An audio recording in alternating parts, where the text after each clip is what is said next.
অবনীকে জড়িয়ে ধরে ওর কপালে ঠোঁটে পাগলের মতন চুমু খেতে আরম্ভ করলাম। সে আমায় 2 হাত দিয়ে জড়িয়ে ধরে রেখেছে।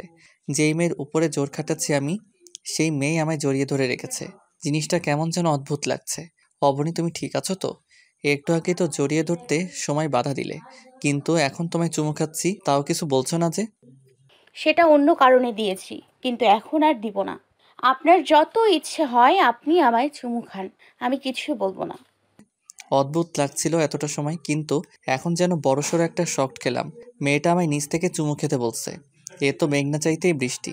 দূর, যা হবে হোক। মেয়েটা নিজেই আজ সুযোগ দিয়েছে। আজ তো মন ভরে ওকে আদর করব। পাগলের মতন চুমু খেতে আরম্ভ করলাম অবনীকে। আমি চুমু খাচ্ছি আর সে বারবার শিউরে উঠছে। অনেক রাত অবধি তাকে চুমু খেয়েছি। একটা সময় চুমু খাওয়া বাদ দিয়ে ঘুমিয়ে পড়লাম। মানুষটা আসলে অদ্ভুত প্রকৃতির, তবে তাকে আমার মাপা শেষ। যতই হায়না হোক না কেন, সে তার মনে ভালোবাসা নামক ভয়ঙ্কর গাছ জগিয়ে আছে। একটু আগেই কেমন অদ্ভুত ধরনের পাগলামো করছিল, কিন্তু এখন সব বাদ দিয়ে আমায় জড়িয়ে ধরে ঘুমিয়ে পড়েছে। মানুষটার নিঃশ্বাসগুলো সোজা আমার বুকের উরুর মধ্যে এসে পড়ছিল। কেমন বাচ্চাদের মতন করে ঘুমিয়ে আছে মানুষটা। ইস, দেখেই কেমন যেন লোভ হচ্ছে। ইচ্ছে করছে মানুষটার কপালে একটা চুমু এঁকে দিতে। ইচ্ছে করছে মানুষটার লম্বা লম্বা চুলগুলো হাত দিয়ে আউলে দিতে। কেমন যেন এক ধরনের একটা নেশা কাজ করছে।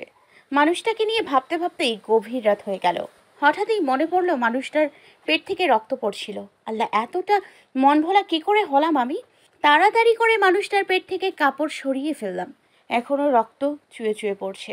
শাড়ির আঁচল দিয়ে মানুষটার সেই ক্ষতটাকে আলতো করে চেপে ধরে রেখেছি। কিছুক্ষণ পর রক্ত পড়া বন্ধ হয়ে গেল।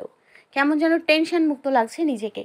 কিন্তু কি কারণে মানুষটার জন্য এতটা টেনশন করছি আমি, তার উত্তর আমার কাছে জানা নেই। আপাতত জানতেও চাই না, কারণ বেশি ঘাটাঘাটি করলে ভালো লাগার মুহূর্তটাকে কোনো এক কালো মেঘ এসে ঢেকে দিয়ে যাবে। তাই আর বেশি কিছু না ভেবে মানুষটাকে জড়িয়ে ধরে ঘুমিয়ে পড়লাম। হঠাৎই কারোর শরীরের স্পর্শ লেগে ঘুমটা ভেঙে গেল।